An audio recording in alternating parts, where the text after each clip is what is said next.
প্ৰাসংগিকৰ মজিয়াত আমি বহুতবাৰ পডকাষ্ট কৰিছোঁ বহুজনৰ সৈতে বিভিন্ন বিষয়ে কথা পাতিছোঁ বিভিন্ন কিতাপৰ বিষয়ে কথা পাতিছোঁ আজি কেইদিনমানৰ আগতে গুৱাহাটীৰ প্ৰজ্ঞা মিডিয়া হাইপৰ উজ্জ্বল বৰাই ফোন কৰিলে ফোন কৰি উজ্জ্বল বৰাই ক'লে যে মেৰুমিথু কটকী এখন বৰ সুন্দৰ কিতাপ লিখিছে যিখন এই ডিচেম্বৰ মাহৰে 2024 চনৰ 26 তাৰিখে গুৱাহাটীত প্ৰকাশ হ'ব আৰু উন্মোচিত হ'ব শুনি ভাল লাগিল আৰু কিতাপখনৰ বিষয়ে কথা পাতিবলৈ আজি মেৰুক লগত লৈ এই তেজপুৰত অকমান এই ষ্টুডিঅ'ৰ পডকাষ্টৰ পৰা আঁতৰি এটা ব্লগকাষ্ট আকাৰে কৰিবলৈ চেষ্টা কৰিছোঁ প্ৰয়াস কৰিছোঁ গতিকে মেৰুক প্ৰাসংগিকৰ মজিয়ালৈ আদৰণি জনাইছোঁ নমস্কাৰ তো মেৰু কিতাপখনৰ নাম অকথিত হয় প্ৰথম আমি নামটোৰে আৰম্ভ কৰোঁ হয় অকথিত নামটো কেনেদৰে মনলৈ আহিল বা কি ধৰণে মোৰ যিখন কিতাপ 2023 চনৰে ডিচেম্বৰ এই মাহৰে অহা 26 তাৰিখে গুৱাহাটী প্ৰেছ ক্লাবত উন্মোচিত হ'ব আৰু সেই উন্মোচনী অনুষ্ঠানত উন্মোচক হিচাপে অংশগ্ৰহণ কৰিব প্ৰথমে মই কৈ লওঁ অসমৰ এগৰাকী জ্যেষ্ঠ সাংবাদিক প্ৰশান্ত ৰাজগুৰু ডাঙৰীয়া দ্বিতীয়গৰাকী উন্মোচক আমাৰ অসম কাকতৰ কাৰ্যবাহী সম্পাদক গৌতম শৰ্মা ডাঙৰীয়া বজালীৰ ভট্টদেৱ বিশ্ববিদ্যালয়ৰ অসমীয়া বিভাগৰ মুৰব্বী অধ্যাপিকা ডক্টৰ বিনীতা বৰা দেৱ চৌধুৰী প্ৰমুখ্যে কেইবাগৰাকী ব্যক্তিয়ে অংশগ্ৰহণ কৰিব কিন্তু আপুনি মোৰ নামটোৰ কথা কৈছে এই কিতাপখনৰ নামটো হ'ল অকথিত ব্ৰিটিছ ৰাজৰ পৰা সুধা কণ্ঠলৈ যে এই নামটোৰ প্ৰসংগত মই যদি ক'বলৈ যাওঁ কিছু কথা ক'ব লাগিব অলপ দীঘলীয়া হ'লেও মই ক'ব বিচাৰিছোঁ নিশ্চয় যে মই যেতিয়া সাংবাদিকতা আৰম্ভ কৰিছিলোঁ সাংবাদিকতা আৰম্ভ কৰোঁতে আমি মফচলীয় সাংবাদিক আছিলোঁ তেজপুৰৰ পৰা সংবাদ পৰিৱেশন কৰিছিলোঁ আৰু সেই সময়ততো আজিৰ দৰে হোৱাটছএপ ফেচবুক বা আপোনাৰ ইণ্টাৰনেটৰ যুগ নাছিলে সেই সময়ত সেয়া একবিংশ শতিকাৰ আৰম্ভণিৰ কথা আৰু সেই সময়ত আমি দিস্তা কাগজত বাতৰি লিখি বা A4 কাগজত যিবিলাক ওলাইছিলে য'ত আমি বাতৰি লিখি আমি ফেক্স কৰিছিলোঁ ফেক্স মেচিনৰ জৰিয়তে আৰু সেই সময়ত আমাৰ ধৰক মফচলীয় সাংবাদিক আছে আমাৰ গুৱাহাটীৰ নিচিনা আমাক হেৰিৰ দৰে নাছিলে গুৱাহাটীৰ দৰে যে মই অকল স্পৰ্টছৰ বাতৰি পৰিৱেশন কৰিম মই কালচাৰেল এইটো চাম আমি সকলো বাতৰি পৰিৱেশন কৰিব লাগিছিল তো সেই যে বাতৰি পৰিৱেশন কৰি মোৰ দেউতাৰ এখন পুৰণা বাজাজ ছুপাৰ সেই স্কুটাৰখনৰ ঢেৰ কাহিনী আছে আৰু মোৰ কিতাপখনতো এই স্কুটাৰখনৰ বিষয়ে এটা লেখা নিবন্ধ এটা লিপিবদ্ধ হৈ আছে যে স্কুটাৰখনত 50 টকা বা 20 টকা মানৰ তেল ভৰাই তলকৈ আমি বাতৰি পৰিৱেশন কৰি আমি ঘূৰি ফুৰিছিলোঁ এই ঘূৰি ফুৰোঁতে মোৰ এটা মই নাজানো হয়নে নহয় মই ভাবোঁ যে মোৰ এটা অনুভূতিপ্ৰৱণ মন আছিল বা এতিয়াও হয়তো আছে আৰু সেইবাবেই যেতিয়া ক'ৰবাৰ মটৰ দুৰ্ঘটনাৰ বাতৰি ক'ৰবাৰ হস্পিটেলত গৈ বাতৰি কোনোবা আকৌ ধৰক কোনোবা সাহিত্য সভা বা কোনোবা সংগঠনৰ বাতৰি প্ৰতিবাদৰ বাতৰি পৰিৱেশন কৰিবলৈ দুৰ্নীতিৰ বাতৰিটো লগত থাকেই আৰু সেইবোৰ পৰিৱেশন মানে বাতৰি বিচাৰি ঘূৰি ফুৰাৰ মাজতে কিছুমান সৰু সৰু বস্তু মই কিছুমান পৰ্যবেক্ষণ কৰিছিলোঁ লুকাই থকা কিবা কোনোবা মানুহৰ প্ৰতিভা বা কেতিয়াবা চাইকেল এখন প্ৰত্যক্ষ কৰিছিলোঁ কেতিয়াবা এই কোনোবা এটা কাৰ্যালয়ত চুকত এই এলান্ধু মকৰা জাল চকা ওলি যোৱা এম্বেচাডৰ গাড়ী এখন আগতে যিখন গাড়ী ধৰক আগতে চৰকাৰী কাম কাজত বা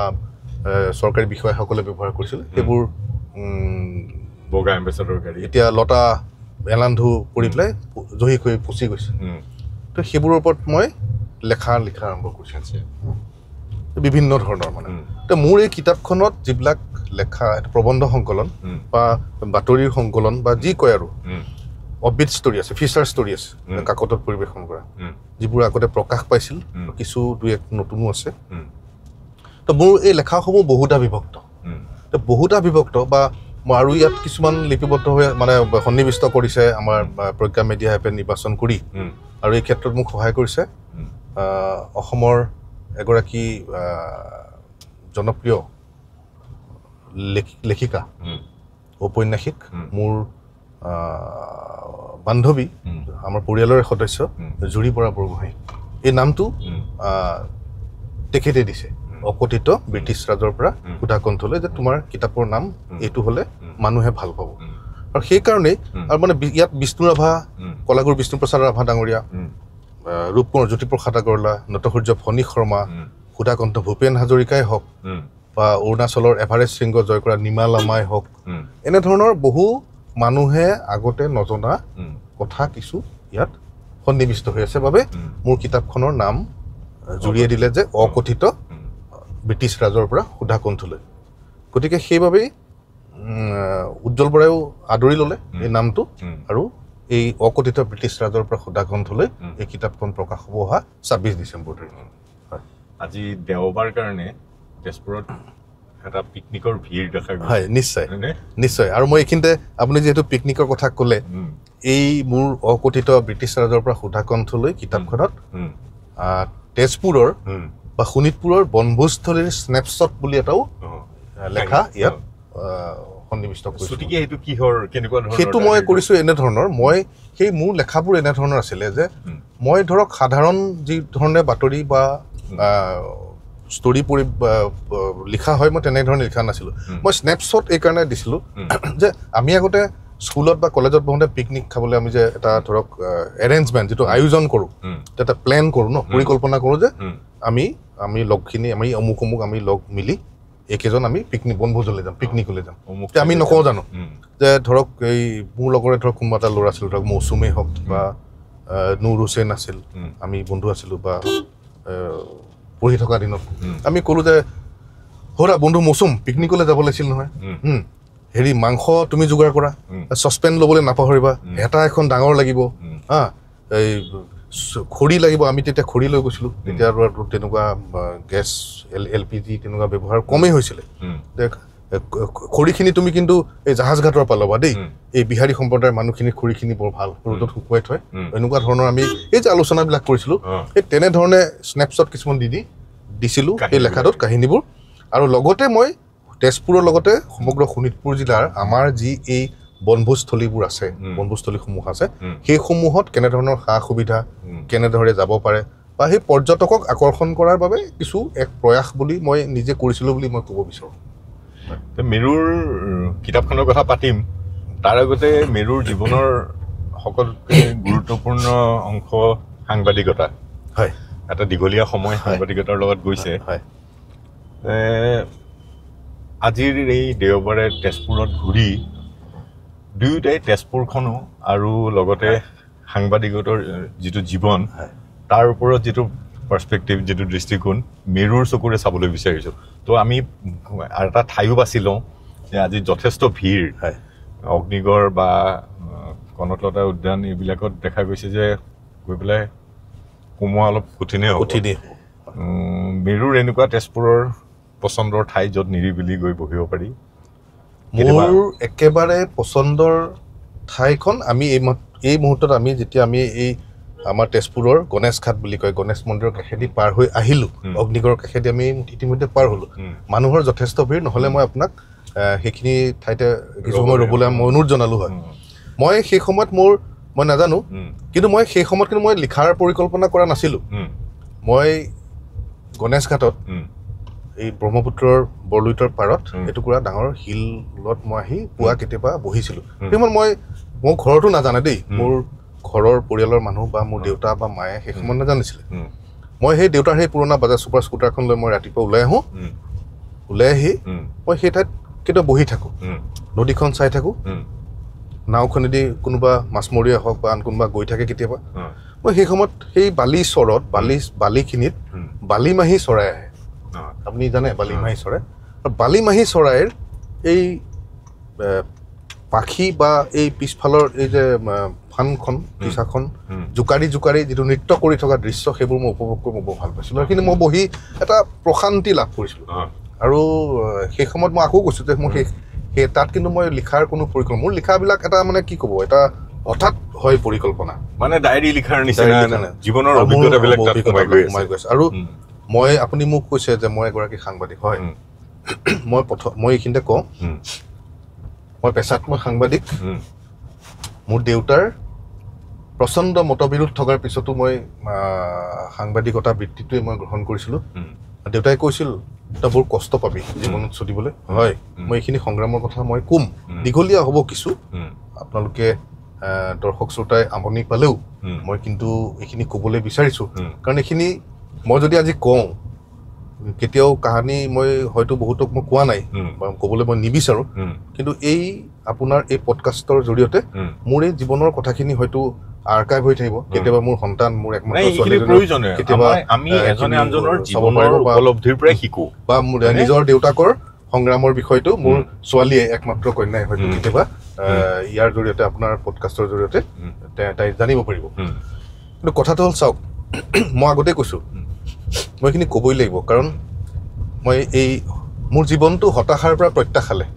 এতিয়া মই নাভাবোঁ এতিয়া মই ভাবোঁ যে যিকোনো হতাশা মানে মানুহে হতাশ বুলি ভাবিলে নহ'ব তাক প্ৰত্যাশালে পৰিণত কৰাটো কিন্তু কঠিন নহয় একবিংশ শতিকা এই 2002-04 চন মানৰ কথা সেই সময়ত মই বিভিন্ন কাৰণত মই কিবা ডিপ্ৰেশ্যন সাংঘাতিক জীৱনলৈ মই এটা ডিপ্ৰেশ্যন আহিছিল হতাশা মোৰ জীৱনত এটা হতাশা আহি পৰিছিল ইমানেই হতাশা আহি পৰিল যে মই সেই সময়ত আমাৰ যিখন লোকপ্ৰিয় তেজপুৰৰ লোকপ্ৰিয় গোপীনাথ বৰদলৈ মানসিক স্বাস্থ্য প্ৰতিষ্ঠান তাত মোৰ বন্ধু নামটোৱে কৈ লওঁ ডাক্তৰ কমল নাৰায়ণ কলিতা তেখেতৰ পৰামৰ্শ লৈ মই মানসিক ৰোগৰ ঔষধ সেৱন কৰি চলিবলগীয়া হৈছিল এনেকুৱা অৱস্থা হৈছিল মই 10-12 দিন 20 দিন 20 দিন মই মোক নিজকে ৰুমত আবদ্ধ কৰি ৰাখিছিলোঁ দুপৰীয়া 12 বজাতো মই ঘৰৰ শুৱনি ৰুমত মই আঁঠুৱা তৰি পেলাই শুই থাকিছিলোঁ মোৰ সেই হতাশাৰ বিষয়ে কিবা প্ৰকাৰে গম পাইছিল তেজপুৰৰ বৰ্তমান আমাৰ অসম কাকতৰ ষ্টাফ ৰিপৰ্টাৰ জ্যেষ্ঠ সাংবাদিক মনোজ কুমাৰ শইকীয়া তেখেতৰ কৃতজ্ঞতাৰ কথা মই জীৱনত পাহৰিব নোৱাৰোঁ মনোজ দা আমাৰ ঘৰলৈ আহি মোক সেই সময়ত ধমকি মাৰি শুৱাৰ পৰা উঠাই দাড়ি খুৰুৱাই গা ধুৱাই শোণিতপুৰ জাৰ্নেলিষ্ট ইউনিয়নৰ কাৰ্যালয়লৈ লৈ তাৰ আগতে অৱশ্যে মই মহাজাতি কাকত বা কিছু কাকত মোৰ কিছুমান লেখা সৰু সুৰাকৈ প্ৰকাশ হৈছিল যদিও মই ফুল ফ্লেজেড মানে প্ৰত্যক্ষভাৱে মই সাংবাদিকতাৰ ক্ষেত্ৰখনৰ সৈতে জড়িত নাছিলোঁ আৰু সেইদিনাই মনোজ দাই মোক আবেলি জাৰ্নেলিষ্ট ইউনিয়নলৈ লৈ আহি কৈছিলে যে তই লিখিব পৰা মানুহ যিহেতু তই পোনপটীয়াকৈ সংবাদ পৰিৱেশন কৰ তই ৰিপৰ্টাৰ হ বোলে এনেকৈ মানুহটো হ'ব নোৱাৰি তই লিখচোন তই নোৱাৰ যদি মোৰ লেখা এটাকে চাই চাই লিখ সেইটোকে পঠিয়া সেইদিনাখনেই অসমৰ এগৰাকী স্বনামধন্য নাট্যকাৰ প্ৰফুল্ল বৰা দেৱৰ দেহাৱসান ঘটিছিল আৰু সেই বাতৰিটো সৈতে আৰু 3টাকৈ বাতৰি মই লিখিছিলোঁ আৰু মনোজ দাই তেখেতৰ বন্ধু সেই সময়ৰ গুৱাহাটীৰ পৰা প্ৰকাশিত এখন আগশাৰীৰ দৈনিক বাতৰি কাকত আজিৰ দৈনিক বাতৰি সেই সময়ত স্বত্বাধিকাৰী আছিল উদ্যোগপতি বিশিষ্ট ব্যৱসায়ী ভাগ্য কলিতা ডাঙৰীয়া অদীপ ফুকন ডাঙৰীয়া আছিল সেই সময়ত অদীপ ফুকন ডাঙৰীয়া সম্পাদনাৰ দায়িত্বত আছিল উজ্জ্বল বৰালৈ ফোন কৰিলোঁ উজ্জ্বল দা মোৰ আজি তাৰিখত নিজৰ দাদা বুলিয়ে ক'ব লাগিব উজ্জ্বল দাহঁতৰ সহযোগত পিছদিনা মোৰ 3টা বাতৰি বৰ হৰফেৰে কাকতত প্ৰকাশ পাইছিল আৰু তাৰপিছৰ পৰা মই থমকি ৰোৱা নাই আৰু মোৰ কলম স্তব্ধ হোৱা নাই মাজে মাজে যদিও বিভিন্ন কাৰণত স্তব্ধ কৰিছোঁ কিন্তু আহে এতিয়াও মানুহৰ জীৱনলৈ হতাশা আহে কিন্তু মই আকৌ চালোঁ যে মই যেতিয়াই এই ক্ষেত্ৰখনৰ সৈতে আকৌ নিজকে জড়িত কৰিবলৈ চেষ্টা কৰোঁ মোৰ হতাশাবিলাক লাহে লাহে আঁতৰি যায় এই জীৱনৰ যিটো লিখা বা সাংবাদিকতা কৰাৰ যিটো হেৰি হয় তাৰ লগত মানে এনেভাৱে জড়িত হৈ আছে যে সিহে মাত্ৰ হতাশাখিনি গুচিব পাৰে বা নহয় কিন্তু সংবাদ বা সাংবাদিক আজি নতুন চামক মই ক'ব বিচাৰোঁ যে তেওঁলোকে আহিছে বহুত নতুন ল'ৰা এতিয়া সংবাদ ক্ষেত্ৰখনলৈ আহিছে কিন্তু তেওঁলোকক মই এটা ইয়াতে অনুৰোধ জনাম যে তেওঁলোকে নিজৰ বাতৰিটো বাতৰি কাকতত প্ৰকাশ কৰাটোৱেই গুৰুত্ব নিদি আন গোটেই পেপাৰখন পুংখানুপুংখকৈ তেওঁলোকে পঢ়িব লাগে তন্নতন্নকৈ পঢ়িব লাগে তেতিয়া আনৰ লেখা যিমান পঢ়িব তিমানেই নিজৰ লেখাটো কিন্তু উন্নত হৈ গৈ থাকিব কাৰণ লিখিবলৈ শিকিব শব্দৰ ভঁৰালটো চহকী হ'ব নিজৰ আৰু তেওঁলোকে নতুন নতুন শব্দ ব্যৱহাৰ কৰি বাক্য গাঁথনি ব্যৱহাৰ কৰি সেইবোৰ পঢ়িবলৈ মানে মই যিটো কৰিছিলোঁ আমি একোটা কম্পিউটাৰ মানুহ একোটা কম্পিউটাৰ ইয়াত যদি ডেটা ইনপুট নহয় প্ৰচেছিং হ'ব কি আউটপুট হ'ব কি গতিকে এটা কথা ইনপুট লাগিবই আৰু এটা কথা কওঁ সংবাদ জগতত জড়িত হৈ থাকি আপুনি যদি নিজৰ বিবেক বিক্ৰী নকৰাকৈ সাংবাদিকতাৰ সৈতে জড়িত হৈ থাকে এই ক্ষেত্ৰখনত তিষ্ঠি থকাটো কিন্তু বহুত কঠিন কাৰণ মই আপোনাৰ দীঘলীয়া হৈছে নেকি বাৰু দীঘলীয়া নাই কিন্তু মই এটা কথা ক'ম যে মইতো আপোনাক আগতেই কৈছোঁ আপোনালোকক আমি কথা পাতি পাতি ধুনীয়া ব্ৰহ্মপুত্ৰ নিশ্চয় যে মই আগতেই আপোনালোকক কৈছোঁ অলপ আগতে যে মোৰ দেউতাৰ প্ৰচণ্ড মতবিৰোধ থকাৰ পিছতো মই সংবাদ ক্ষেত্ৰৰ সৈতে জড়িত হৈ পৰিছিলোঁ যিহেতু মোৰ মনৰ তীব্ৰ ইচ্ছা আছিলে মই ভাবিছিলোঁ দেই দেউতাই কৈছিল সদায় যে 25 বছৰ বয়সলৈকেহে মোৰ হোটেলত খাব পাৰিবি 25 বছৰ এদিন হোৱাৰ পিছত তই কিন্তু নিজৰ খৰচ নিজৰ পকেট খৰচ খোৱা খৰচটো নিজে উলিয়াব লাগিব প্ৰথমতে দেউতা মোৰ শত্ৰু আছিল নেকি পিছতহে অনুভৱ কৰিছিলোঁ যে দেউতাই কিয় কৈছিল দেউতা আচলতে মহান দেউতা যিহেতু মোৰ দেউতা অতুল চন্দ্ৰ কটকী তেখেত আমাৰ শিক্ষাগুৰু হয় মোৰো শিক্ষাগুৰু মোৰ জীৱনৰ প্ৰথম শিক্ষাগুৰু বিদ্যালয়ৰ শিক্ষাগুৰু আৰু তেখেত যথেষ্ট আদৰ্শৱান বুলি আপোনালোকে হয়তো জানে গতিকে তেখেতে কিয় কৈছিল সেই পিছত উপলব্ধি কৰিছিল দেউতাৰ চিন্তাধাৰা কিমান মহান আছিল আৰু যেতিয়া মই সাংবাদিকতালৈ আহিলোঁ যেতিয়াতো আহিলোৱেই প্ৰথম ভাবিছিলোঁ বহুত কিবা মই চলিব পাৰিম শেষত দেখিলোঁ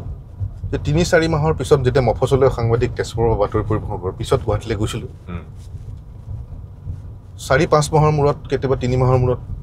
সেই সময়ত ২০০২-৪ চনত টকা ৫,০০০ বা ৩,০০০ টকা এটা পাওঁ কৈছোঁ দেই আজি খোলাখুলিকৈ সকলো কথা কৈছোঁ সেইখিনি টকা দি মই স্কুটাৰখনত দেউতাৰ পুৰণা বাজাজ ছুপাৰখন লৈ ঘূৰি ফুৰোঁ আৰু মই কওঁ মটৰচাইকেল আজি এখন মোৰ মটৰচাইকেল আছে আজি মোৰ গাড়ী এখনো আছে কিন্তু তেজপুৰত সেই সময়ত সাংবাদিকৰ ভিতৰত সেই সময়ত সাংবাদিকতা আমি যিসকলে কৰিছিলোঁ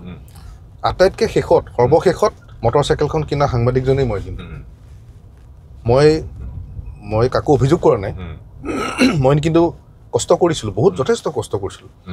আৰু তেতিয়া দেখিছিলোঁ মোৰ এনেকুৱা অৱস্থা হৈ গৈছিল তেজপুৰৰ এগৰাকী আমি যিহেতু বিবেক বিক্ৰী কৰিব নোৱাৰোঁ মোৰ সেই সময়ত আদৰ্শৰ ক্ষেত্ৰত মই তেজপুৰৰ জ্যেষ্ঠ সাংবাদিক পুলক কুমাৰ ডেকা পুলকদাৰ নাম ক'ব লাগিব মোক যথেষ্ট মৰম কৰে আজিৰ তাৰিখতো এনেকুৱা দিন গৈছে পুলকদাৰ মই কেতিয়াবা এখন দিন দুপৰীয়া মানে তেল ধৰক 50 টকা তেল ভৰাই দুদিন চলিব লাগে ঘৰলৈ গ'লে তেল খৰচ হ'ব ভোকত থাকোঁ ভোকত থাকি মোৰ পেংক্ৰিয়াছৰ ইনফেকশ্যন পৰ্যন্ত হৈ গ'ল আজিও মই এই বেমাৰটো মই ভুগি থাকোঁ বা চিকিৎসকৰ সহায় ল'বলগীয়া হয় এখন পৰঠা পুলকদাৰ মই ভগাই খোৱাৰো মানে কাহিনী মই ক'ব পাৰোঁ আমি এদিন এখন পৰঠা দুজনে ভগাই খাইছোঁ এখন পৰঠা কিনি খাবলৈ হাতত পইচা নাথাকে পুলকদাই কয় যে মেৰু আজিতো এখন পৰঠা খালোঁ কাইলৈ কি খাম আমি হ'ব দিয়ক চলিব পকেটত থাকে এটকা ঘৰৰ পৰা বজাৰৰ ৰিকুৱাৰমেণ্ট থাকে 4 টকা কিন্তু কেতিয়াও কলম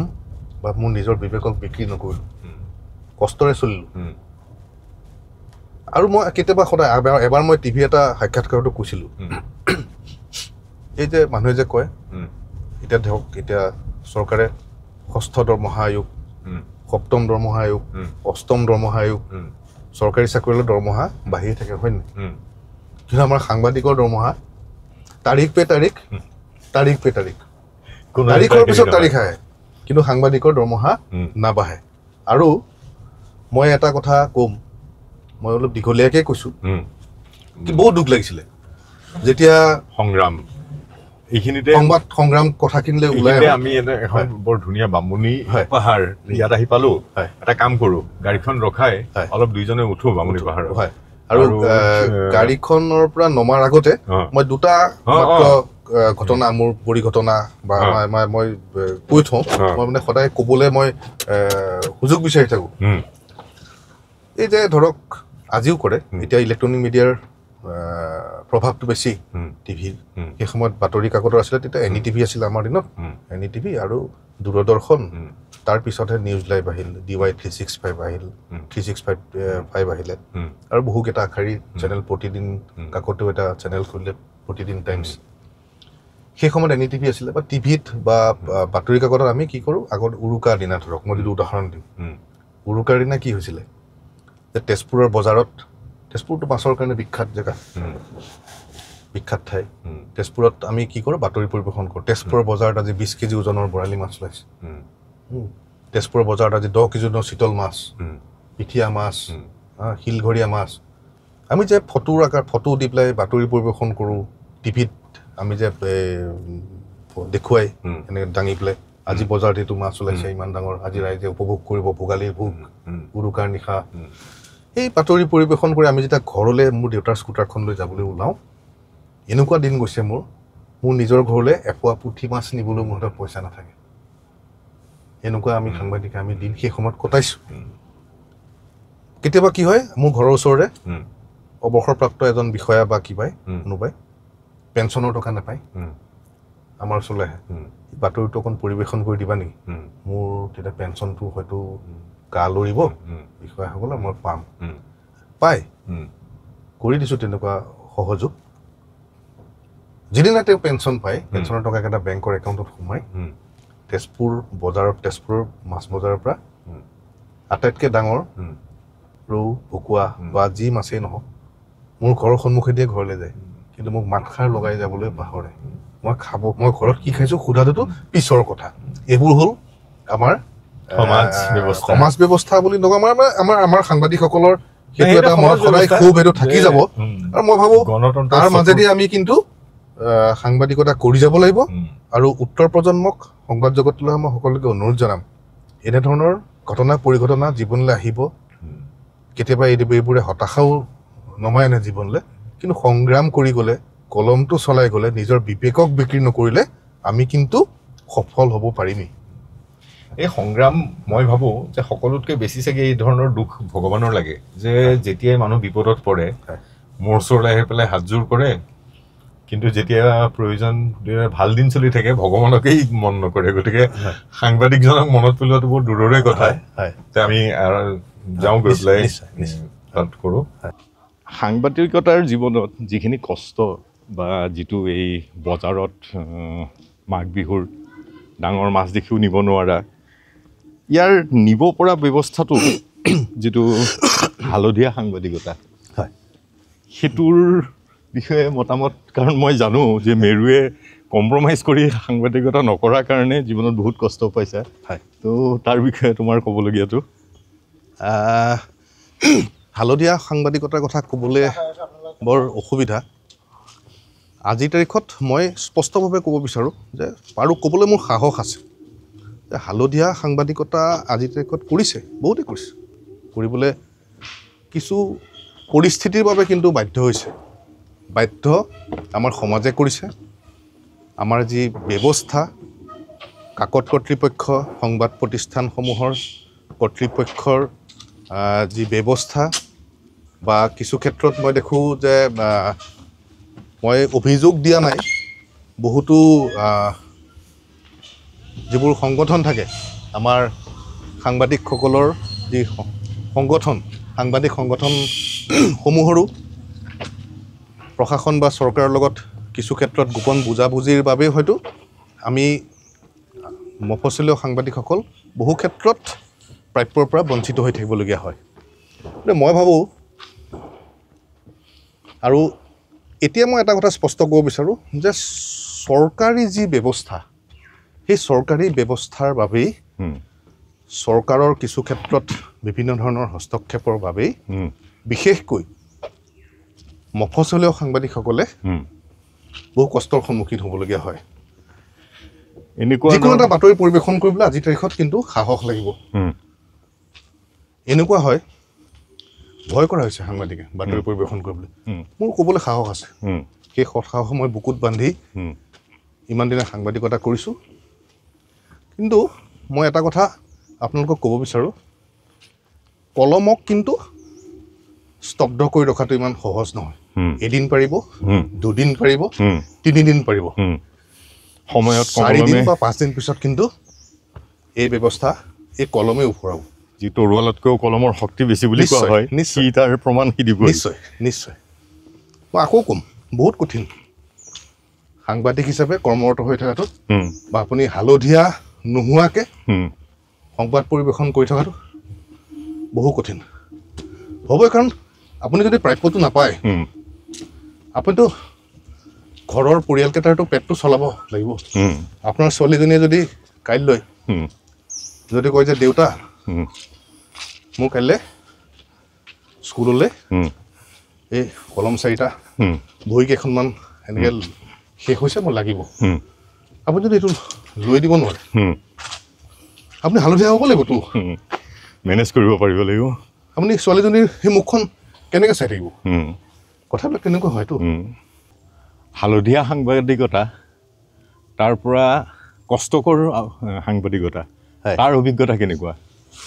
মই এইটো কৈছোৱে বহুতখিনি কথা ক'লোঁ বহুত কষ্ট মই ক'বলৈ দ্বিধাবোধ নকৰোঁ সেই সময়ত মোৰ ঘৰত মোৰ পৰিয়ালতো বহুত অশান্তি হৈছিল ভাবে দেউতাই সদায় পিছতো দেউতাৰ মনত বেজাৰ যে মই ইমান দিন শিক্ষকতা কৰিলোঁ ভাবিছিলোঁ তই খুটি খাব পৰা হবি কিন্তু তইতো মানুহ নহ'লি ৰাতি দেৰিকৈ আহ কেতিয়াবা 11 বজাত আহ কেতিয়াবা দেখোঁ এই পুহ মাহৰ জাৰতো ক'ৰবাত বোলে কিবা দুৰ্ঘটনা খবৰ পাওঁ কিবা এটা হয় ৰাতি 12টা 11টা যিমান সময় নহওক এই স্কুটাৰখন আকৌ ওলাই গুচি যাওঁ এই লেপৰ তলৰ পৰা এই জাৰ মাহতো প্ৰচণ্ড শীত কৰিছ কি ঘৰলৈ এটা বজাৰ আনিব নোৱাৰোঁ ভালকৈ তোৰ পত্নীৰ যিটো ৰিকুৱাৰমেণ্ট থাকে সেইখিনি যোগাৰ দিব নোৱাৰ মাৰৰ কাৰণে না কিবা এটা আনিব পাৰিছ নে কিবা এটা ঘৰৰ কাৰণে কৰিব পাৰিছ কি কৰিছ কৰ কি ল'ৰা ছোৱালীৰ প্ৰতি মাক বাপেকৰ যিটো আশা থাকে সেই সময়ত আমাৰ সন্তান নাছিল মোৰ ছোৱালীৰ বয়স এতিয়া 7 বছৰ সেয়া মই আপোনাক যিবোৰ কাহিনী কৈছোঁ সেইবোৰ 2006-08 চনৰ কথা কিন্তু মই মনে মনে কেতিয়াবা চকুলো টুকু আৰু আমাৰ এই মনৰ দুখবিলাকৰ কথা মই মোৰ এজন বন্ধু মৌচুম প্ৰতিম দত্ত আৰু মোৰ দাদা সাংবাদিক পুলক কুমাৰ ডেকা যদিও মনোজ দা আমাৰ অৰ্ণৱ কুমাৰ নাথ অৰ্ণৱ দাহঁতে মোক লিখাৰ আয়ত্ব তেখেতৰ পৰা মই বাতৰি লিখাৰ কৌশলবোৰ মই আহৰণ কৰিছিলোঁ কিন্তু মই সেই দুখৰ কথা কেৱল মই মৌচুম আৰু পুলক কুমাৰ ডেকাৰ লগত মই আলোচনা কৰিছিলোঁ তেওঁলোকে মোৰ সমগ্ৰ জীৱনৰ এই সংগ্ৰাম ঘাত প্ৰতিঘাত সকলো কথা তেওঁলোক দুজনে কিন্তু মোৰ এই সকলোবোৰ কষ্টৰ সকলোবোৰ সংগ্ৰামৰ তেওঁলোক দুজন মোৰ সাক্ষী তেওঁলোকক মই জীৱনত পাহৰিবও নোৱাৰোঁ তেওঁলোকৰ পৰা মোৰ অন্তত আৰ্থিকভাৱে সহায় নাপালেও অন্তত মোক সান্তনা দিছিল মানসিক শক্তি তুমি মানে নাকান্দিবাচোন কান্দিছিলোঁ মই এই সংগ্ৰামবিলাক অকথিত ইয়াত কেনেদৰে মোৰ এনেকুৱা আৰু এটা মই কাহিনী কওঁ মোৰ একদম আমাৰ ছোৱালী নাই আমাৰ ঘৰত মই আৰু মোৰ ভাইটি এনেকুৱা দিন গৈছে মই মানে মোৰ বৰদেউতাৰ ছোৱালী যিজনী ভণ্টিক মই আটাইতকৈ বেছি মৰম কৰিছিলোঁ সেই ভণ্টিৰ তেজপুৰ এখন ব্যক্তিগত চিকিৎসালয়ত যেতিয়া সন্তান জন্ম দিছিল সেই সময়ত মোমায়েকটো যিটো মই যাব লাগে মই কিন্তু খবৰ ল'বলৈ যোৱা নাছিলোঁ কিয় যোৱা নাছিলোঁ জানেনে যে মই মোৰ ভাগিনী ছোৱালীজনীক চাবলৈ গ'লে মই কিবা এটা লৈ যাব নালাগিব জানো তাইলৈ কিবা এটা এই সৰু চোলা এটাকে হওক বা এই কিবা এটা কামত অহা সামগ্ৰীয়ে হওক কিন্তু মোৰ সেইখিনি সামগ্ৰী ক্ৰয় কৰিবলৈ মোৰ সামৰ্থ্য নাছিল বহু বিয়া খাবলৈ মই বাদ দিছিলোঁ যে মোৰ এটা ভাল চাৰ্ট নাছিল যিটো মোৰ এটা পেণ্ট নাছিলে জোতা পিন্ধি যাবলৈ মোৰ জোতা নাছিলে তেনেধৰণে সাংবাদিকতা কৰাৰ পিছতহে মই আজি এই সংগ্ৰাম এই উপলব্ধিবিলাক অকথিতত কিদৰে প্ৰকাশ পাইছে সৰু সৰু কাহিনী নহয় মই মানুহৰ কাহিনী বহুত মই ইয়াত প্ৰকাশ কৰিছোঁ বহুতো নিজৰ সংগ্ৰামৰ লগত জড়িত কাহিনী বুলি মই নকওঁ কিন্তু মই যে সংগ্ৰাম কৰিছিলোঁ সেই ধৰক কোনোবা এজন মানুহৰ দুখন হাত নাছিলে ৰিক্সা চলাই সেই সংগ্ৰাম ৰিক্সা চলাই হয় হাত নোহোৱাকৈ হাত মানে দুইটা হাত নাই এনেকৈ কৰি পেলাই ৰিক্সাখন চলায় এজন মানুহ আছে দিলীপ চৰকাৰ বুলি মানুহজন মই অৱশ্যে আজিকালি গুৱাহাটীত থকা হয় বাবে মই বহু তেজপুৰৰ খবৰ মই নাপাওঁ দিলীপ চৰকাৰ বুলি এজন মানুহ আছিলে তেওঁ শিলপতা কুটে আপুনি বুজি পাইছে ন শিলপতা যিটো মানে আমাৰ পতা মছলা আমাৰ মাহঁতে যিটো মছলা পিহে সেই পতা কুটি ফুৰে সেই মানুহজনে কিন্তু ভিক্ষা খুজিব পাৰিলে হয় তেওঁ অলপ যিহেতু হেৰিও আছিল নেকি ভৰি বেয়া আছিলে এখন ট্ৰাইচাইকেল চলাইছিল ট্ৰাইচাইকেল আপুনি জানিব আমাৰ গণেশ মিল নতুন পাৰাত তেওঁৰ সৰু হেৰি গুমটি এটাত তেওঁ তাতে থাকে গতিকে সেই মানুহজনে হয়তো ভিক্ষা কৰিব পাৰিলে হয় ভিক্ষা খুজিব পাৰিলে হয় বহুতক দেখিছোঁ ভিক্ষা নোখোজাৰ পিছত শিলপতা তেওঁ কিন্তু ট্ৰাইচাইকেলখন চলাই শিলপতা কৰি কুটি ফুৰি দুপইচা উপাৰ্জন কৰাৰ যিটো তেওঁৰ সংগ্ৰাম সেই সংগ্ৰামখিনি মই কিয়নো মানুহৰ আগত উপস্থাপন নকৰোঁ যে মানুহে এনেকৈ সংগ্ৰাম কৰি মানুহটো জীয়াই থাকিব পাৰে গতিকে মই ভাবোঁ আমাৰ ৰাজ্য বা আমাৰ দেশৰ নিচিনা ঠাইত অন্ততঃ লঘোণে মৰিব নালাগে মানুহে যদি মানে সংগ্ৰাম কৰিব জানে ভাবি থাকিলেই নহ'ব ঘৰত বহি আপুনি সংগ্ৰাম কৰিব লাগিব মই আৰু এটা কথা ক'বলৈ মোৰ মা নাই মোৰ দেউতা আছে দেউতাক কৈছোঁ অলপ আগতে অৱসৰপ্ৰাপ্ত শিক্ষক অৱসৰপ্ৰাপ্ত অধ্যক্ষ তেজপুৰ চৰকাৰী উচ্চতৰ মাধ্যমিক বিদ্যালয়ৰ যিখন আমাৰ শোণিতপুৰ জিলা বা ব্ৰহ্মপুত্ৰ উত্তৰ পৰা পথ প্ৰদৰ্শক বিদ্যালয় বুলি ক'ব আৰু আমি গৰ্ব কৰিব লাগিব দুইজনেই তাৰে অধ্যক্ষ হৈ অৱসৰ লৈছে মোৰ মা সেই সময়ত এই মাৰ যিটো মৰম মোৰ মা মই এইখিনিতে অলপ দীঘলীয়া যদিও কওঁ মোৰ মাৰ দেউতাক মানে মোৰ ককা দেউতা আছিল নাম হ'ল বাপুৰাম কটকী তেওঁ কলাগুৰু বিষ্ণুপ্ৰসাদ ৰাভাৰ বন্ধু কিন্তু ককা যদিও বন বিভাগৰ ফৰেষ্ট ডিপাৰ্টমেণ্টৰ তেওঁ বিষয়া আছিল তেওঁ অৱসৰ গ্ৰহণ কৰাৰ পিছত মানে অৱসৰ গ্ৰহণ কৰাৰ আগতেই হয়তো পাহৰিছোঁ মই তেওঁ প্ৰকাশন গোষ্ঠী যিটো আমাৰ উজ্জ্বল দাহঁতৰ প্ৰজ্ঞা মেডিয়াহে তেনেকৈ তেজপুৰৰ জোনাকী নহয় অনন্ত চিনেমা হলৰ যিখন আমাৰ ৰাধেশ্যাম হোটেল তেজপুৰৰ যিখন আমাৰ পিঁয়াজ কচুৰি য'ত খাবলৈ আপুনিও যায় ময়ো যাওঁ এই তাৰ কাষতে জ্যোতি প্ৰকাশন বুলি এটা প্ৰকাশন গোষ্ঠী আছিল আৰু তাৰ জৰিয়তেই আনকি তেখেতে সেই সময়তেই নটসূৰ্য ফণী শৰ্মাৰ ভোগজৰা যিখন নাটক তেওঁ সেইখন তেখেতেই প্ৰকাশ কৰিছিল অন্তৰংগ বন্ধু আছিল বিষ্ণুপ্ৰসাদ ৰাভাৰ ককাৰ জেনেটিকেলি পাইছোঁ বুলি মই নাজানো মা কিন্তু শিক্ষা দীক্ষাত মা অতি উচ্চ শিক্ষা আহৰণ কৰা নাছিল যদিও মা কিন্তু মাৰ নাম অৰুন্ধতী কটকী তেওঁ 2019 চনৰ 1 জুনত মাৰ দেহাৱসান ঘটিছে দুৰাৰোগ্য ৰোগত কিন্তু মা লেখা মেলা দুটি পাৰ্গত আছিল আৰু মাৰ পৰাই মই এই লেখাৰ প্ৰেৰণাটো মই মাৰ পৰাই পাইছিলোঁ আৰু সেই সময়ত দেখিছিলোঁ মাক মই এইকাৰণেই মই মাৰ অভাৱটো মই সদায় উপলব্ধি কৰোঁ কাৰণে মিছ কৰোঁ এই সময়ত মায়ে মোৰ চকুলৈ চাই গম পাইছিল কিন্তু দেই যে ই বৰ কষ্টত আছে দেউতাই যিহেতু মোক বাৰে বাৰে সকিয়াই আছিল আচলতে দেউতাৰ সেইবিলাক সকিয়নিটো আচলতে মোৰ প্ৰতি সেই মৰম আৰু হেৰি এটা চিন্তাও মোৰ অবিহনে ল'ৰাই কিদৰে থাকিব মায়ে সেই যেতিয়া ৰাতিপুৱা মায়ে সেই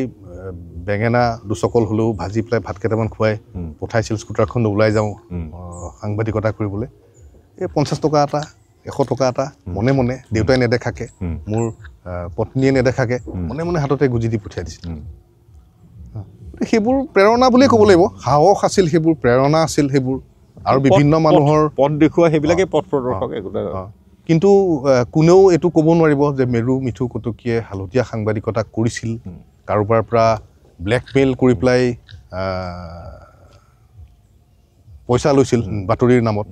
আপোনালোকে হয়তো শুনা নাই বা যদি শুনিছিলোঁ আপুনি স্পষ্টভাৱে এই আপোনাৰ প্ৰাসংগিকত আপুনি নিশ্চয় শুনা নাই আৰু আমি সেইটোলৈ এটা গৰ্ব তেতিয়া কাৰণ খুব কম মানে যিটো শতাংশ মানে ভাল যোনে যিটো ক'ব বিচাৰে খুলি কয় আৰু তাৰ পৰা কি লাভ হ'ব সেইটো নিবিচাৰকে কয় তেনে সাংবাদিকতাৰ অভাৱ শতাংশ খুবেই কম গতিকে যোনে যিকেইজন আছে এইকেইজন ভালদৰে মনত থাকে আৰু এই পৰঠা ভাগ কৰি খাবলগীয়া অৱস্থাটো সেইকাৰণেই হয় তেজপুৰৰ বিষ্ণুপ্ৰসাদ ৰাভা জ্যোতিপ্ৰসাদ আগৰৱালা ভূপেন হাজৰিকা তেওঁলোকৰ কি ধৰণৰ ইয়াত কিছুমান নাজানা কথা মই প্ৰথম কলাগুৰু বিষ্ণুপ্ৰসাদ ৰাভাৰ কথা উল্লেখ কৰিম কিয় নাজানো লিঅ'নাৰ্ডো দা ভিঞ্চিৰ পিছত মই কলাগুৰু বিষ্ণুপ্ৰসাদ ৰাভাক এগৰাকী পূৰ্ণাংগ পুৰুষ বুলি মই মানে সদায় কৈ আছোঁ পূৰ্ণাংগ পুৰুষ সেইকাৰণে কওঁ তেখেত কিহত পাৰ্গত নাছিলে তেখেতে লেখক আছিল তেখেত খেলুৱৈ আছিল তেখেতে নাচিব জানিছিল আমাৰ এই জনজীৱনত চলি থকা প্ৰত্যেকটো বাদ্যযন্ত্ৰ ঢোল খোল পেঁপা বাঁহী যিয়ে বাদ্যযন্ত্ৰ নহওক কলাগুৰু বিষ্ণুপ্ৰসাদ ৰাভাই কোনো আনুষ্ঠানিক শিক্ষা নোহোৱাকৈ তেখেতে বোলে বজাব জানিছিল তো মই বিষ্ণু ৰাভাক সৰুৰে পৰা কিবা এজন মানে মই তেওঁৰ মানে ফেন আৰু ফ'ল' কৰিছিলোঁ ককাৰ বন্ধু বুলি মায়ে সদায় কৈ থাকে আইতাই কৈছিল মাক ককাক মই পোৱা নাই জীৱিত অৱস্থাত ককা ঢুকোৱাৰ পিছতহে মোৰ জন্ম মা ঘৰৰ সৰু তো মায়ে বিষ্ণু ৰাভাৰ বহুত কাহিনী কয় আমাক মাহঁতৰ ঘৰলৈ গৈ মাহঁতক খেলা ধূলা পাৰ্গত কৰা বিভিন্ন ধৰণৰ কথা কয় সেইকাৰণে চাগে মনত এটা সাঁচ বহি গৈছিল যে কলাগুৰু বিষ্ণুপ্ৰসাদ পৰৱৰ্তী পৰ্যায়ত মোৰ মামাৰ বন্ধু কলাগুৰু বিষ্ণুপ্ৰসাদ ৰাভাৰ জ্যেষ্ঠ পুত্ৰ পৃথ্বীৰাজ ৰাভা তেখেত যদিও আজি তেজপুৰ সমষ্টিৰ বিধায়ক তেখেত আজি ৰাজনীতিৰ সৈতে জড়িত প্ৰত্যক্ষভাৱে ৰাজনীতিৰ সৈতে জড়িত মই তেওঁক ৰাজনীতিবিদ হিচাপে তেওঁ কিমান সফল বা কিমান বিফল মই সেইটো ইয়াত পৰ্যালোচনা নকৰোঁ আৰু মই তেখেতৰ কথা ইয়াত ৰাজনীতিবিদ হিচাপে উল্লেখ কৰা নাই কিন্তু তেখেতেও কিন্তু শিল্পীৰ পুত্ৰ শিল্পী তেখেত অভিনেতা নাট্যকাৰ আপুনিও জানে তেখেতৰ প্ৰতিভা আছে আৰু তেখেতৰ সৈতে মোৰ অন্তৰংগ এটা সম্পৰ্ক আছে তেখেতে মোক মৰম কৰে যথেষ্ট মৰম কৰে পূৰ্বৰ পৰা তাহানিৰ পৰা তেখেতৰ সান্নিধ্য মই লাভ কৰিছিলোঁ তেখেত যদিও যেতিয়াই তেওঁ এই এটা চৰকাৰী বিভাগৰ তেওঁ সঞ্চালকৰ দৰে দায়িত্বত তেওঁ গুৱাহাটীত কৰ্মৰত হৈ আছিল তেখেতে যেতিয়া তেজপুৰলৈ আহে পাছত আহে আৰু মোক কয় মেৰু মই গৈ আছোঁ দেই তেজপুৰলৈ মোবাইলত ফোন কৰিব তুমি আহিবা মই 4টা বজাত গৈ আমাৰ STC পামগৈ মই আকৌ স্কুটাৰত বাছৰ পৰা লৈ আহোঁ আৰু তেখেতে ভাত ৰান্ধে খুব ধুনীয়া ৰান্ধে দেই পৃথ্বীৰাজ ৰাভা ডাঙৰীয়াই খুব ধুনীয়াকৈ মাংস ভাত মাছ বিভিন্ন ৰান্ধে আৰু তেখেতে সেই সময়ত মোক কলাগুৰু বিষ্ণুপ্ৰসাদ ৰাভাৰ বিষয়ে কিন্তু তেখেতে যথেষ্ট অধ্যয়ন কৰিছে দেই যদিও দেউতাক বুলি নাভাবি তেওঁ কলাগুৰু বিষ্ণু ৰাভাৰ জীৱন দৰ্শন সকলো তেওঁ অধ্যয়ন কৰি কিন্তু পুংখানুপুংখকৈ তেওঁৰ সেইখিনি জ্ঞান আছে আৰু তেখেতে মই এই কথাবিলাক পাই থাকোঁ আৰু সেই সময়ত তেখেতৰ কনিষ্ঠ মাতৃ কলাগুৰু বিষ্ণুপ্ৰসাদ ৰাভাৰ তৃতীয়গৰাকী পত্নী মোহিনী ৰাভা তেতিয়া জীৱিত আছিলে সেই মোহিনী বৰ্মাই মোক বিভিন্ন ধৰণৰ তেতিয়া কথা কৈছিলে মৰম কৰিছিলে মোক যথেষ্ট আৰু সেই সময়ত কেৱল বিষ্ণুপ্ৰসাদ ৰাভাৰ কথাই নহয় মোক পৃথ্বীৰাজ দাই জ্যোতিপ্ৰসাদ আগৰৱালা নটসূৰ্য ফণী শৰ্মা বা মোৰ ককা সেই সময়ৰ প্ৰকাশক বাপুৰাম কটকী তেওঁলোকৰ বা কলিবাৰী অঞ্চলটো বৰ সামাজিক সাংস্কৃতিক অঞ্চল এটা আছিলতো সেই সময়ত আৰু তেজপুৰৰ এটা কালচাৰেল ছ'চিয়েল হাব বুলি কয় কলিবাৰী গতিকে সেই কাহিনীবোৰ মই আয়ত্ব কৰিছিলোঁ বহুত নজনা কথা জানিছিলোঁ যে কলাগুৰু বিষ্ণুপ্ৰসাদ ৰাভাই কেনেকৈ নটসূৰ্য ফণী শৰ্মাৰ লগত গুৱাহাটীৰ খলিফা বজাৰত কাৱৈ মাছ বৰপেটাৰ পৰা আনি কাৱৈ মাছ ক'ৰবাৰ পৰা আনি পেলাই জহা চাউল এইবোৰ বেপাৰ কৰিছিল কণী বিক্ৰী কৰিছিল আপুনিও কিছু কথা জানে আপুনি এখন সম্ভ্ৰান্ত বা তেজপুৰৰ প্ৰতিষ্ঠিত ঘৰৰ আপুনি সন্তান গতিকে আপুনি সেই কথা জানে বহু কথা আৰু কি সময়ত হাৰমনিয়াম লৈ ক'ত জলচা কৰিছিল থিয়েটাৰত গৈ পেলাই ফুটবলহে খেলিছিল ফুটবল খেলি ক'ত ছাগলী মানে গ'ল বেছিকৈ গ'ল দি পেলাই ছাগলী আনিছিল তেনেধৰণৰ সৰু সৰু কথাবোৰ আছে ক'ত তেওঁ যে কৈছিলে যে নাটক কৰিব যাওঁতে তেওঁ কেনেদৰে অভিনয় কৰি কিদৰে কিছুমান মুখৰোচক বুলি নকওঁ আমোদজনক ঘটনা তেওঁলোকৰ জীৱনত ঘটিছিল সেইবাবে হয়তো নটসূৰ্য ফণী শৰ্মাই কৈছিল বিষ্ণু ৰাভাক কলিবাৰীত বা তেজপুৰত বিষ্ণু বুলি মাতিছিল সেই সময়ত সেইকাৰণে কৈছিল যে এই বিষ্ণুটো মানুহ নহয় ইয়াৰ গাত ভগৱান আছে কি গুণ নাই ইয়াৰ তেওঁৰ বন্ধু নটসূৰ্য ফণী শৰ্মাই কিন্তু কৈছিল প্ৰশংসা কৰিছিল যে এই বিষ্ণুটো মানুহ নহয় ইয়াৰ গাত সঁচাকৈ ভগৱান আছে ইয়াৰ কি গুণ নাই সঁচাকৈ বিষ্ণুপ্ৰসাদ ৰাভাৰ কথা এই জীৱন দৰ্শন এই বৰ আশ্চৰ্যজনক কি প্ৰতিভা তেওঁৰ নাই সমান্তৰালভাৱে মই যদি কওঁ ৰূপকোঁৱৰ জ্যোতিপ্ৰসাদ আগৰৱালা কথা ক'বলৈ গ'লে তেখেতৰতো প্ৰকৃতিও দেখিছেই তেখেতসকলৰ পৰিয়ালৰ আৰু তেখেতসকলে অসমলৈ তেখেতৰ পূৰ্বপুৰুষ নৱৰংগ আগৰৱালাহঁত ৰবৰৰ বিজনেছ কৰিবলৈ যিটো আমাৰ ৰাবাৰ তেওঁলোকে সেই ব্যৱসায় কৰিবলৈ অসমলৈ আহিছিল পিছত তেজপুৰৰ সংস্কৃতি বা সমাজৰ সৈতে এনেদৰে সম্পৃক্ত হৈ পৰিল যে মানুহে তেওঁলোকৰ অৱদানৰ কথা কেতিয়াও পাহৰিব নোৱাৰে কলাগুৰু বিষ্ণুপ্ৰসাদ আৰু ৰাভা আৰু জ্যোতিপ্ৰসাদ আগৰৱালা খুব ঘনিষ্ঠ আছিল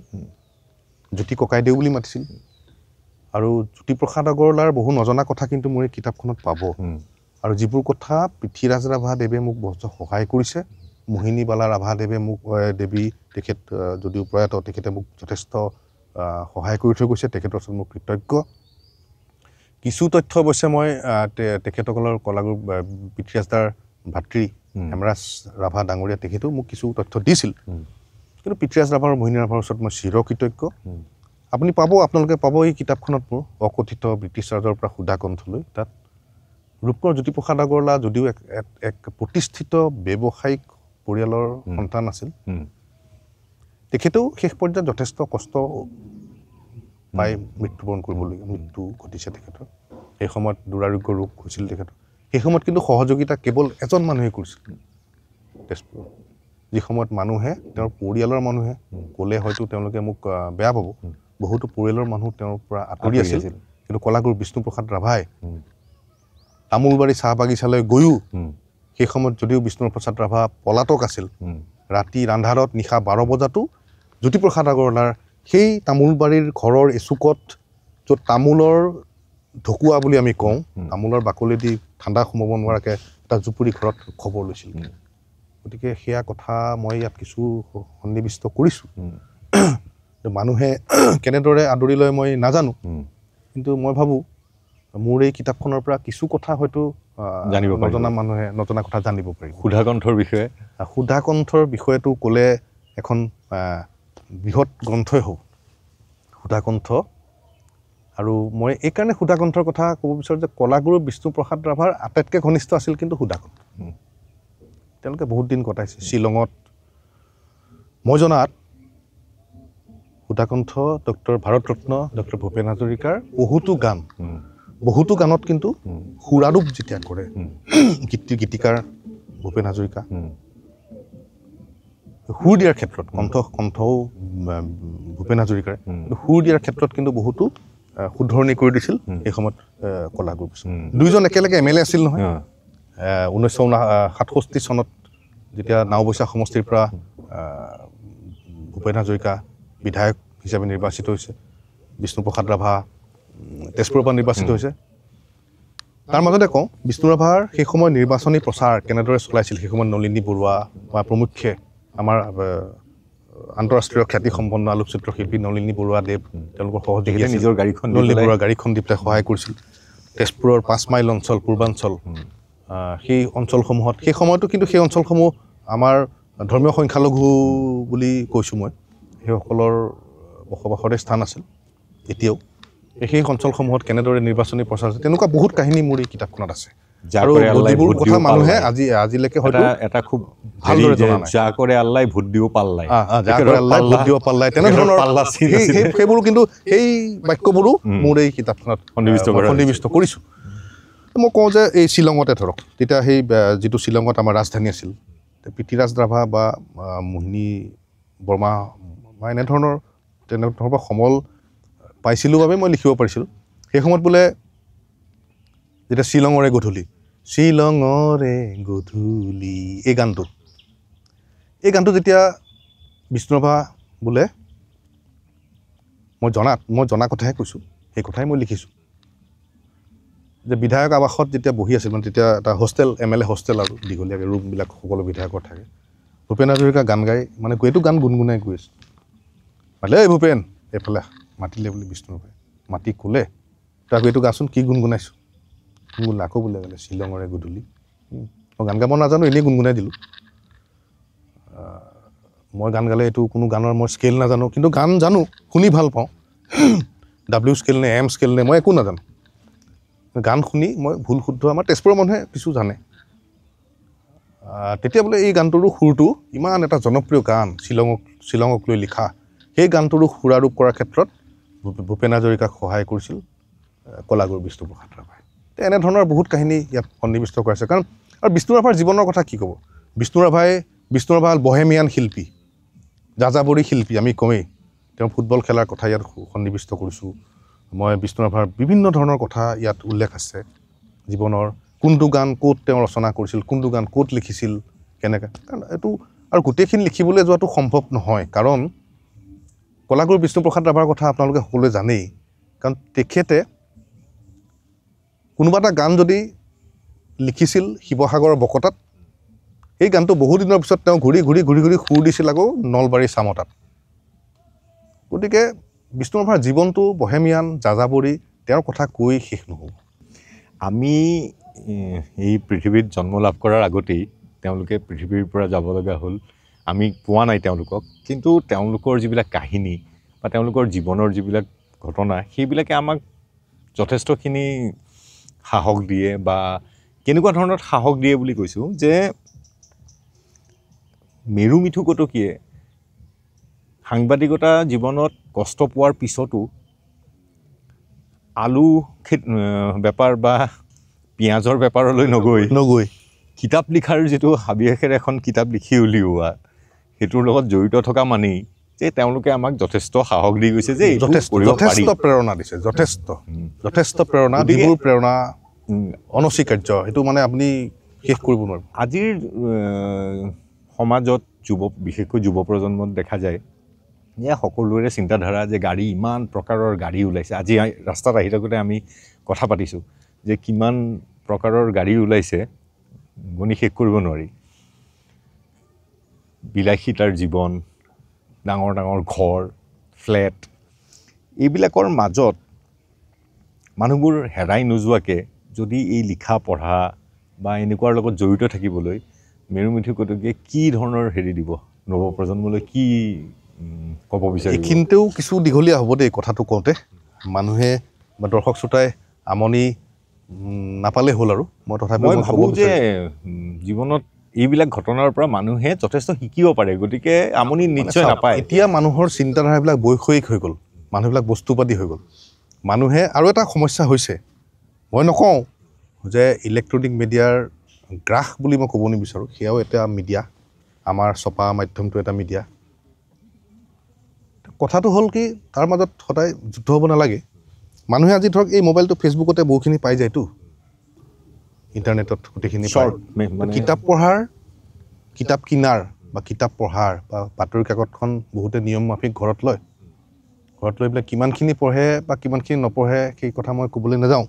বহুতে অৱশ্যে পঢ়া মানুহ আছেই বাবেই চলি আছে। কিন্তু মই এটা কথা কওঁ, ইলেক্ট্ৰনিক মাধ্যম যিমানেই নাথাকক, ছপা মাধ্যম জীয়াই থাকিবই লাগিব। আমাৰ ল'ৰা ছোৱালীক আমি ইংৰাজী মাধ্যমত পঢ়ুৱাওঁ, আপত্তি নাই। মোৰ ল'ৰা ছোৱালী, আপোনাৰ ল'ৰা ছোৱালী আপুনি পঢ়ুৱাওক, ময়ো পঢ়ুৱাওঁ। কিন্তু তেওঁলোকে ঘৰততো অসমীয়া শিকিব লাগিব। অসমীয়া শিকিলেই নহ'ব, ক'বলৈ শিকিলেই নহ'ব, অসমীয়া লিখিব পাৰিব লাগিব। অসমীয়া লিখিব নোৱাৰিলে সাহিত্যটো বন্ধ হৈ যাব, আমাৰ অসমীয়া সাহিত্যটো স্তব্ধ হৈ যাব। আৰু সাহিত্য যেতিয়া স্তব্ধ হৈ যায়, এটা জাতি ধ্বংস হৈ যাব, এটা জাতি শেষ হৈ যাব, নিঃশেষ হৈ যাব। সাহিত্য সৃষ্টি হ'বই লাগিব। আৰু মই ভাবোঁ, মই নাজানো এইটো কি কথা কয়, কাৰোবাৰ মুখেৰে কথাহে শুনা কৈছোঁ, আৰু বিদেশী ভাষা, ইংৰাজীয়ে হওক বা বিদেশী ভাষা শিকক, কিন্তু ইংৰাজী বা আন যিকোনো বিদেশী ভাষা যিমান ভালকৈ শিকিব, যিমান ভালকৈ লিখিব পাৰিব, তাতকৈ বেছি ভালকৈ আপুনি আপোনাৰ নিজৰ মাতৃভাষাটো শুদ্ধকৈ আৰু ক'বলৈ আৰু লিখিব পাৰিব। ভাষা জানিলে সাহিত্য অৰ্জন, সাহিত্য পঢ়িব পাৰিব, আৰু সাহিত্যতে সংস্কৃতি লুকাই থাকে। আৰু এতিয়া কিতাপ পঢ়া মানুহ কমিছে। আমি এই মই যে পুলক দাৰ কাহিনী আকৌ ক'ব লাগিব। পুলক কুমাৰ ডেকা, মোৰ জ্যেষ্ঠ ভাতৃ, বৰ্তমান নিউজ লাইভৰ জ্যেষ্ঠ সাংবাদিক। তেখেতে মই এনেকুৱা অভাৱৰ দিন পাৰ কৰিছোঁ, কেতিয়াবা আমি দুয়ো হালধীয়া হ'বলৈ মন গৈছে। আজি স্পষ্টভাৱে কওঁ, এই মেৰু কৰিবই লাগিব। আমিও আগবাঢ়ি গৈছোঁ, আগবাঢ়ি গৈ কিন্তু কোনোবা কাৰ্যালয়লৈ গৈছোঁ, তেনেকুৱা কিন্তু ৰেকৰ্ড আছে। এবাৰ আমি গৈছোঁ দুয়ো, এইবাৰ আমি পইচা আহৰণ কৰিম, সঁচা কথা। গৈ কি কৰিলোঁ জানেনে? চাহ আৰু শুকান এই গজা বুলি যে কয়, ৰঙা চাহ আৰু গজা অফিচাৰৰ লগত বহি খাই কথা পাতে। আমি কথাই পাতিব নাজানো। সেইদিনাই আহি পুলক দাই ক'লে যে মেৰু, আমি কিবা কিবি বেলেগে ব্যৱসায় কৰিব লাগিব, তুমি মই মিলি। আমি আৰম্ভ কৰিলোঁ কিতাপৰ ব্যৱসায়, সৰু দুটা ৰেক লৈ কিতাপৰ ব্যৱসায়। যি সময়ত মানুহে মদৰ ৱাইন শ্বপৰ লাইচেঞ্চ বিচাৰে, সেই সময়ত আমি কিতাপ। মানুহে কয় তেওঁলোকে মৰিবলৈ ওলাইছা নেকি? এই এটেম্পটো ছুইচাইড। তেজপুৰৰ নিচিনা ঠাইত কিতাপৰ ব্যৱসায় কৰি তোমালোকে চলি পাইছা। এনেই তেজপুৰৰ মানুহে কিতাপ কম পঢ়ে, অভিযোগ আছেই, বৌদ্ধিক দীনতা আছে বুলি মই এটা প্ৰবন্ধত লিখিছিলোঁ যে তেজপুৰৰ বৌদ্ধিক দীনতা। বহুতে মোক বেয়া পাইছে। হয়, বৌদ্ধিক দীনতা, তেজপুৰত বৌদ্ধিক দীনতা আৰম্ভ হৈছে। এচাম মানুহে স্বয়ম্ভু বুদ্ধিজীৱী কিছুমানে আন্দোলনৰ বহুত ফল, তাৰে এটা ফল, আন্দোলনৰ ফল বুলি কয়ে বহুতে। মই সেইটো বহলাই ক'বলৈ মই নাযাওঁ, সেইটো কয়। বা যি নহওক, আমি কিতাপৰ ব্যৱসায় যেতিয়া আৰম্ভ কৰিলোঁ শেষত লাহে লাহে আমি মানে গ্ৰন্থমেলা যিবোৰ হয় সৰু গ্ৰন্থমেলা তেজপুৰত হয় পিছত এটা সময়ত আমি সাহিত্য সভাৰ দৰে অনুষ্ঠানটো আমি কলিয়াবৰত গৈ পেলাই আমি গ্ৰন্থৰ ব্যৱসায় মানে গ্ৰন্থৰ বিপণী দি পেলাই আমি ব্যৱসায় কৰিছোঁ লাভো হৈছে কৰিছোঁ সেইবোৰেদি মই মোৰ পিছৰ পৰৱৰ্তী সময়ত কিছু ব্যৱসায় বা বাণিজ্য মই আৰম্ভ কৰিছোঁ কষ্টৰ ফল এনেকুৱা দিন গৈছে ৰাতি গোটেই দিনটো থিয় থিয় ফটোষ্টেট কৰোঁ ফটোষ্টেট মেচিনত পুৰণা এটা ফটোষ্টেট মেচিনত পুলকদাৰ মই সৰু এটা ফটো পাছপৰ্ট ফটো তৈয়াৰ কৰা এটা সৰু মেচিন সেইবিলাকো সেই ইনষ্টলমেণ্টত ছেকেণ্ড হেণ্ড বাকীত লৈ তেনেকৈ আমি আৰম্ভ কৰা আৰু তেনেকৈ কৰি কৰি কৰি কৰি আমি এইটো পৰ্যায় পাইছোঁ দুয়োজনে আৰু সেই সময়ত গ্ৰন্থমেলাসমূহত এবাৰ এখন গ্ৰন্থমেলাত মোক বিক্ৰেতাৰ হৈ পেলাই দুআষাৰ ক'বলৈ ক'লে মই এটা কথাই কৈছিলোঁ আজি আকৌ মনত পৰিছে আপুনি প্ৰশ্নটো কৰোঁতে মোৰ মনলৈ আহিছে মানুহে মোক সদায় তেতিয়া মই এই কেছ কাউণ্টাৰত বহি থাকোঁ কিতাপ বিক্ৰী কৰি থাকে আমাৰ ল'ৰাই সকলোতে আজি কিমান টকাৰ বা কিতাপ বিক্ৰী হ'ল সকলোৰে চিন্তা মানে কিমান টকাৰ কিতাপ বিক্ৰী হ'ল কিন্তু আমাৰ পুলকদাৰ উদ্দেশ্যটো আছিলে মই তেতিয়া কৈছিলোঁ মোৰ কিমান টকাৰ কিতাপ বিক্ৰী হৈছে নহয় আমি যদি আজি 100খন কেছ মেমো কাটিছোঁ 1ৰ পৰা 100 আমি মেমো কাটিছোঁ দিছোঁ মানুহক তাৰমানে প্ৰত্যেকজন মানুহে এখনকৈ কিতাপ কিনিছে যদিও 100খন কিতাপ বিক্ৰী হৈছে 100জন মানুহৰ ঘৰলৈ কিতাপ গৈছে নাই সেইটোহে আমাৰ উদ্দেশ্য কিন্তু মানুহৰ ঘৰলৈ কিতাপৰ প্ৰচাৰ আৰু প্ৰসাৰ কৰাটোহে কিন্তু পুলক কুমাৰ ডেকাৰ মোৰ উদ্দেশ্য আছিল মই এই কথাটো ক'ব বিচাৰিছোঁ সেইকাৰণে মানুহে মই আপোনাক অলপ আগতে কৈছোঁ যে কিতাপ চলিবই কিতাপ বা কলম বা ছপা মাধ্যমটো কিন্তু স্তব্ধ হৈ নাযায় স্তব্ধ হৈ গ'লে সমাজ জীৱন সমাজ ব্যৱস্থাটোৱেই স্তব্ধ হৈ যাব মই ইয়াকে ক'ব বিচাৰোঁ ইয়াত প্ৰচাৰৰ যিবিলাক মাধ্যম এতিয়া মিডিয়া বুলি ক'লে একদম পোনপ্ৰথমতে যেতিয়া ছপাশালৰ আৱিষ্কাৰ হয় তেতিয়া ছপা আৰম্ভ হ'ল ৰেডিঅ' আহিল টেলিভিশ্যন আহিল ইণ্টাৰনেট আহিল এতিয়া ইণ্টাৰনেটৰ কাৰণে ছ'চিয়েল মিডিয়া আহিল সামাজিক মাধ্যম আহিল আমাৰ মানুহে কিন্তু যিবিলাক মাধ্যম পুৰণা হৈছে বাহিৰত চলি আছে কিয় জানো আমাৰ মানুহে কিবা নতুন এটা আহিলে আমি মাল্টিটাস্কিং মানে কৰিব পৰা হেৰি নাই নেকি কাৰণ তেজপুৰত এটা ৰেডিঅ' চেণ্টাৰ আছে খুব সুন্দৰ প্ৰগ্ৰাম দিয়ে কিন্তু তেজপুৰত কেইঘৰ মানুহৰ ঘৰত ৰেডিঅ' আছে সেইটোৱেই মই ৰেডিঅ'ৰ কথাটো যদি মই ক'বলৈ যাওঁ বহুতে নাজানে আজিকালি অৱশ্যে মই ব্যস্ততাৰ বাবে মোৰ অনুষ্ঠান কৰাটো কমে ময়ো এগৰাকী আকাশবাণীৰ স্বীকৃতিপ্ৰাপ্ত ঘোষক তেজপুৰ ৰেডিঅ'ত মই কেইবাটাও অনুষ্ঠান মোৰ আছিলে সেই সময়ত যেতিয়া মই তেজপুৰত স্থায়ীভাৱে আছিলোঁ এতিয়া মই গুৱাহাটীত থকা হয় বিয়লিৰ ৰং বুলি এটা অনুষ্ঠান আছিল যে মই 60 ঊৰ্ধৰ যিসকল কৰ্মক্ষম ব্যক্তি বা সমাজৰ বিভিন্ন কামত জড়িত হৈ আছে তেওঁলোকক মই ষ্টুডিঅ'লৈ মাতি আনি তেওঁলোকৰ মই কি খাই ভাল পায় খং কেতিয়া উঠে কেনেধৰণৰ এনেকুৱা ধৰণৰ এই ৰেডিঅ'ৰ কথাটো এটা বেলেগ এতিয়া ৰেডিঅ'টো মানুহে কিয় আদৰি লোৱা নাই মই নাজানো আজি টিভিৰ এংকৰবিলাকে বেয়া নাপাব দেই কোনেও মই কৈছোঁ মই বহু বুলিহে কৈছোঁ বহুতে সকলোৰে কথা মই এইটো সৰলীকৰণ কৰি পেলাই কোৱা নাই যে বহু টিভিৰ এংকৰ বা ষ্টুডিঅ'ত বহি ডাঙৰ সাংবাদিক বুলি জাহিৰ কৰি ফুৰা সাংবাদিকৰ মুখৰ উচ্চাৰণ বাক্যৰ ব্যৱহাৰ বা যিটো যেনেধৰণে টিভিত কথা ক'ব লাগে তেনেধৰণৰ ব্যৱহাৰ উপযুক্ত হৈছে বুলি মই নাভাবোঁ আমি যদি ৰেডিঅ'ত কথা কওঁ মই এনেই দুআষাৰ কৈ দিওঁ আমি আগতে ৰেডিঅ'ত কথা ক'লে আমি কওঁ এতিয়া অৱশ্যে মোৰ বহুদিন চৰ্চা নাই এয়া আকাশবাণী তেজপুৰ সমূহ শ্ৰোতালৈ প্ৰীতি আৰু সম্ভাষণ জনাই আৰম্ভ কৰিছোঁ আজিৰ অনুষ্ঠান বিয়লি ৰং অনুষ্ঠান প্ৰচাৰিত হৈছে মিডিয়াম ৱেভৰ 266.66 মিটাৰত কিলোহাৰ্টজ 1125 আমি ৰেডিঅ'ত এনেদৰে কথা কৈছিলোঁ আমাৰ উচ্চাৰণটো অন্ততঃ স্পষ্ট হ'ব লাগিব এতিয়া মই কেনেদৰে ক'ব পাৰিছোঁ মই নাজানো বহুদিন চৰ্চা নাই মই আগতেও কৈছোঁ তো ৰেডিঅ' মানুহে এই ৰেডিঅ'ত যে আমি আগতে মোৰ মনত পৰে আমি যেতিয়া তেজপুৰ চৰকাৰী উচ্চতৰ মাধ্যমিক বিদ্যালয়ত অধ্যয়ন কৰোঁ তেজপুৰ গভৰ্ণমেণ্ট বইজ বুলি সাধাৰণতে যিটো কয় চাইকেল আমাৰতো আৰু আজিৰ দৰে মাক দেউতাকে স্কুলত থৈ অনা টিফিন বান্ধি দিয়া তেনেকুৱা ব্যৱস্থা আমাৰ দিনত নাছিল আপোনাৰ দিনত নাছিল আপুনি যিহেতু মোৰ পৰা মোতকৈ 2-4 বছৰ একেখন স্কুলতে জ্যেষ্ঠ আছিল যদিও তো সেই সময়ত আমি 10 বজাত তেতিয়া স্কুল হৈছিল আমাৰ আমাৰ ঘড়ীৰ কাটা আমি নাচাওঁ আমাৰ তেতিয়া ৱাল ঘড়ী নাছিলতো তেতিয়া মাৰ ঘড়ী এটা দেউতাৰ ঘড়ী এটা আৰু HMT অলউইনৰ দেউতাৰ ঘড়ী এটা চেইন থকা মাৰ এটা HMT এনেকুৱা ঘড়ী যিটো ঘড়ী লৈ পেলাই মই মেট্ৰিক পৰীক্ষাত মাৰ ঘড়ীটো পকেটত লৈ গৈ মেট্ৰিক পৰীক্ষা দিছিলোঁ সেইটো দি সময় চাইছিলোঁ তো সেই সময়ত স্কুললৈ যাওঁ এই 9:15 9:15 চিত্ৰগীত বুলি এটা অনুষ্ঠান দিয়ে আৰু তেতিয়া আৰম্ভণিতে মোৰ এতিয়া মন আছে এডভাৰটাইজমেণ্ট যে দিয়ে ৱাশ্বিং পাউডাৰ নিৰ্মা এনেকৈ এটা এডভাৰটাইজ দিয়ে মই জানো আৰু 9:15 হ'ল এতিয়া চিত্ৰগীত আৰম্ভ হ'ব মই স্কুল যাবলৈ হ'ল মা স্কুল যাওঁ দেই ওলালোঁ চাইকেলখন লৈ ওলাই দিলোঁ আৰু ৰেডিঅ'ক কিমান অনুসৰণ কৰিছিল ৰেডিঅ'ৰ ওপৰত আগতে হাল বাওঁতে ৰেডিঅ' দুটা আহিলে আছিলে যিবিলাক গাঁৱৰ কাষত আগতে দেউতাহঁতে কয় ৰেলৰ ৰুকি ৰেলখন আহি পাইছে স্কুল যাবলৈ হ'ল এনেকুৱা ৰেলৰ ৰুকিৰ ওপৰত ডিপেণ্ড কৰিছিল আৰু ৰেডিঅ'ৰ ওপৰত ৰেডিঅ'ত কি অনুষ্ঠান বাজি আছে তাৰ ওপৰত সময়টো কেইটা বাজিছে ভাত খাবলৈ সময় হ'ল শুবৰ সময় হ'ল উঠিবৰ সময় হ'ল ৰেডিঅ'টো অহৰহ অনবৰত বাজি থাকিছিল কিমান ৰেডিঅ'ৰ মাহাত্ম্য আছে আমাৰ সমাজ জীৱনৰ সৈতে সম্পৃক্ত হৈছে আমাৰ সমাজ জীৱনৰ সৈতে সেই ৰেডিঅ' আজি মানুহে পাহৰি গ'ল FM হৈছে তেজপুৰ ৰেডিঅ' আজি যদিও FMত আহে 102.4 কিমানে FM অনুসৰণ কৰে শুনা মানুহ নাই আছে যদিও খুব কম কিন্তু সকলোতকৈ দুখ লগা কথা এই ছপাৰ পৰা ৰেডিঅ' টিভি কিতাপ এই বিভিন্ন মাধ্যমৰ মাজেৰে যি মানে বিষয় মানুহে আহৰণ কৰিছিল সেই বিষয়বিলাকৰো অৱনতি হৈছে এই যে আপোনাক মই তাৰ মাজতে কওঁ এই ৰেডিঅ'ত যে আগতে যে নাটকবোৰ সেই নাটকবোৰৰ ধৰক আমাৰ বিভিন্ন ধৰণৰ মই এতিয়া নাট্যকাৰসকলৰ সকলোৰে নাম ক'বলৈ যোৱা নাই বা নাটকৰ নামো পাহৰিছোঁ কিন্তু মোৰ মনত আছে দুপৰীয়া সময়ত বা বিভিন্ন সময়ত সন্ধিয়া সময়ত এই নাটকবোৰ যে চলি থাকে ধাৰাবাহিকভাৱে কিছুমান বা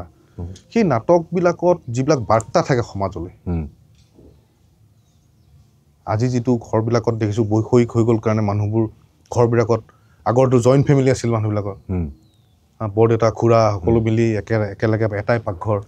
আজিৰ তাৰিখত 4জন বা 5জন মানুহ আমি একেলগে বাস কৰোঁ যদিও